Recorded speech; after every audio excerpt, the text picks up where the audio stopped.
السلام علیکم. وعلیکم السلام. کیا نام ہے آپ کا؟ میرا نام محمد امتیاز ہے.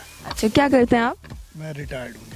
آپ ریٹائرڈ ہیں. چلے میں آپ سے پولیٹیکل سیاست کے بارے میں کویشچن کروں گی, اور میرا سوال یہ ہے کہ ابھی جو حکومت جاری ہے اس سے آپ کتنے % سیٹسفائڈ ہیں؟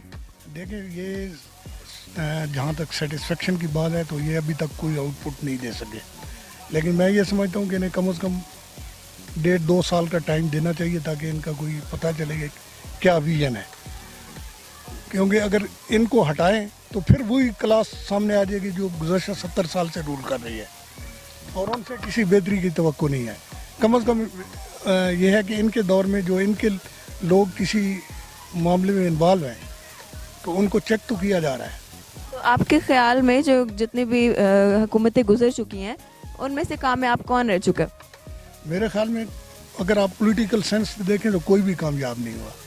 جو بھی ترقیاتی کام ہوئے ہیں وہ at the cost of democracy ہوئے ہیں, کہ جب ڈکٹیٹرشپ آئی ہے تو اس کے دوران کام ہوئے ہیں, لیکن دوسری طرف اس کا نقصان یہ ہوا ہے کہ پولیٹیکلی ملک کتنا ہی پیچھے چلا گیا ہے. تو اور اس کی مین ریزن یہ ہے کہ جو پولیٹیکل لوگ تھے انہوں نے ڈیلیور نہیں کیا.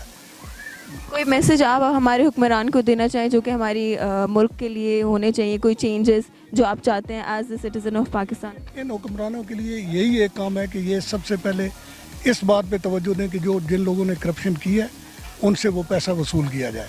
اگر یہ اس میں کامیاب ہو جاتے ہیں تو لوگ ساری مشکلات سہ لیں گے, کیونکہ انہیں ایک توقع ہوگی کہ آنے والے وقت میں شاید کچھ بہتری آئے. اور اگر یہ ان سے کچھ لینے میں کامیاب نہیں ہوتے تو اس کا مطلب ہے کہ لوگ ڈسکریج ہوں گے, اور اس کے بعد وہ یہی سوچیں گے کہ جیسے وہ تھے ایسے یہ ہیں. بہت اچھی بات کی آپ نے, تھینک یو سو مچ. ہاں کون سا وہ ہمیں کیا تھا پہلے؟